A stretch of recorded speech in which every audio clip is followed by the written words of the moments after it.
Psalms 1, verses 5 and 6. Therefore the wicked will not stand in the judgment, nor sinners in the congregation of the righteous. For the Lord knows the way of the righteous, but the way of the wicked will perish. Ah, but what a dreadful fate, to arrive at the judgment only to fall and be cast away, to perish for having brought insufficient payment to atone for one's offenses. This is what I imagine with growing dread. The time had come, unexpected, too soon. I wasn't ready.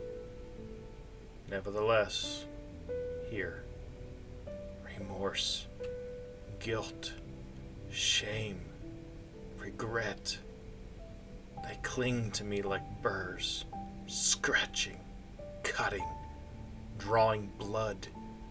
They dig deep into my flesh, unrelenting, unforgiving. My heart sinks. Fear overwhelms. Dread spasms within me. A sense of doom descends. Shaking, quaking, stomach twisted, nausea threatening to retch, sweat beating on my forehead. I begin my approach, feet dragging, head down, weight so heavy, I slowly draw near, prolonging what I know is coming. Standing before the high ruler, dressed in my very best, only now it feels like rags. My riches is pauper's filth next to his majestic glory. My shame deepens. I feel like a rebuked child, and yet no word has been spoken. I stand timidly, hands clutching at my only defense. Seeing it now, it feels as worthless as rocks. My life's work, best accomplishments, most selfless deeds, rich is generosity. Once they had seemed so pure.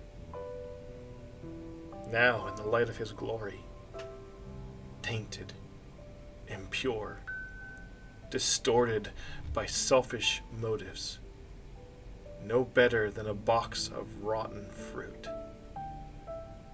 And yet, I clutch it tightly, ashamed of it, yet dependent on it. It's all that I have. And though I know it's not enough, it is all that I have. Tears seep out, unbidden, unstoppable, burning my cheeks, staining my pride, and stealing my strength. The prize in my hands drops with a thud, unnoticed on the floor. Arms and hands now dangle, empty at my sides, as they have always been. I had nothing of worth to bring. I have nothing of worth now to offer. The silence is deafening. I wait for the inevitable. Without looking, I feel his gaze, piercing and fierce, loving yet true, merciful yet just, compassionate yet sorrowful. Already I know what I brought he won't accept. He can't, for he is just and holy. That which I trusted in, not. Without a word, he extends his hands.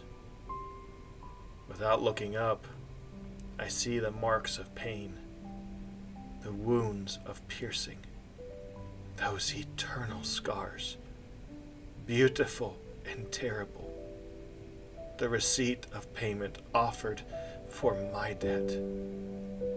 rejected by me in favor of my own efforts, yet the only payment that could be accepted, now beyond my reach to claim.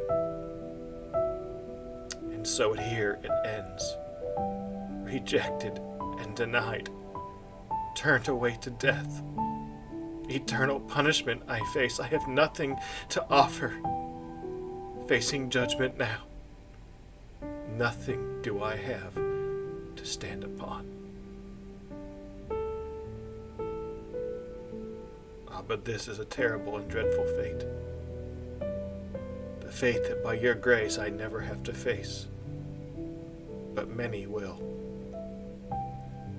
Help me to do my part to share the truth, to spread the gospel, and to save as many as I can from that fate. I love you, Abba.